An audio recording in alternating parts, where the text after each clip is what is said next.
Hi ಎಲ್ಲರಿಗೂ ನಮಸ್ಕಾರ. Welcome back to Ranji's cooker YouTube channel. ಇವತ್ತು ನಾನು ಬೇಳೆ ಮತ್ತು ಮೈದಾ ಇಲ್ಲದೆ ಸಿಹಿ ಗೆಣಸಿನ ಹೋಳಿಗೆನ ಯಾವ ರೀತಿ ಮಾಡೋದು ಅಂತ ತೋರಿಸ್ಕೊಡ್ತಾ ಇದ್ದೀನಿ.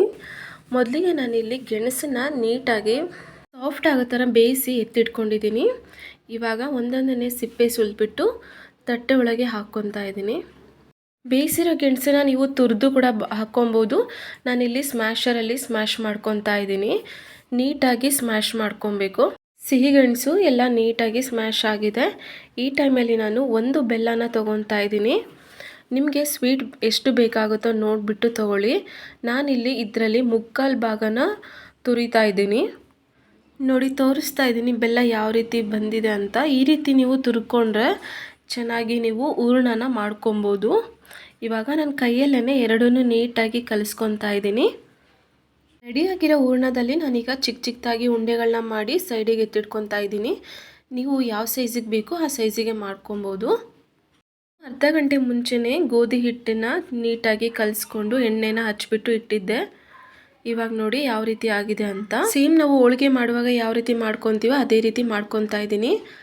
ನೀಟಾಗಿ ಎಲ್ಲದನ್ನು ಕ್ಲೋಸ್ ಮಾಡಿಬಿಟ್ಟು ನಾನಿಲ್ಲಿ ಒಂದು ಕವರ್ನ ಕಟ್ ಮಾಡಿಕೊಂಡು ಅದ್ರ ಮೇಲೆ ಎಣ್ಣೆ ಹಚ್ಚಿ ಹೋಳಿಗೆನ ರೆಡಿ ಮಾಡ್ಕೊತಾ ಇದ್ದೀನಿ. ನೀವು ಬೇಕಾದರೆ ಮಣೆಯಲ್ಲಿ ಮಾಡ್ಕೊಬೋದು, ಇಲ್ಲ ಬಟರ್ ಪೇಪರಲ್ಲಿ ಮಾಡ್ಕೊಬೋದು.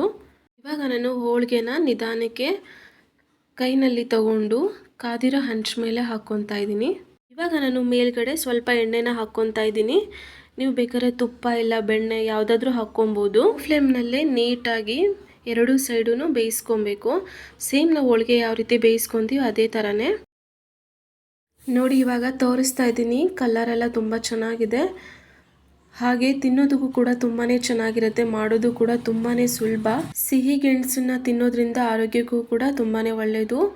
ಒಂದ್ಸಲ ಟ್ರೈ ಮಾಡಿ ನೋಡಿ. ಈ ರೆಸಿಪಿ ಇಷ್ಟ ಆದರೆ ದಯವಿಟ್ಟು ಈ ವಿಡಿಯೋಗೆ ಲೈಕ್ ಮಾಡಿ.